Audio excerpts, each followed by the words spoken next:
A mochila Sagabe, além de ter um design diferenciado, tem a proposta de ser uma mochila anti-furto. Então aqui na parte da frente nós não temos nenhum bolso e nenhuma abertura. A abertura dela é pela lateral, o zíper faz esse contorno todinho e ela abre dos dois lados. Ela tem essa alça de mão aqui em cima, as alças das costas com regulagem. Aqui atrás nós temos um bolso embutido. E temos este detalhe que esconde o cursor do zíper. Então, para abrir a mochila, nós temos que puxar o cursor aqui por baixo. E ela abre toda a lateral. Aqui nessa lateral, nós temos dois bolsinhos com velcro para levar miudezas.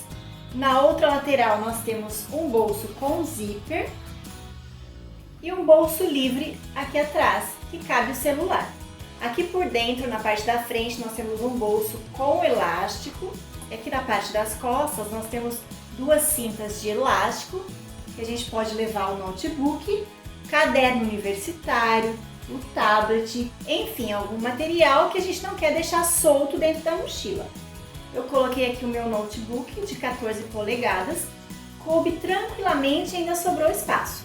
Aqui no bolso da frente eu posso colocar a fonte do notebook, o carregador do celular, do tablet, e ainda sobra bastante espaço para colocar aqui todos os objetos pessoais.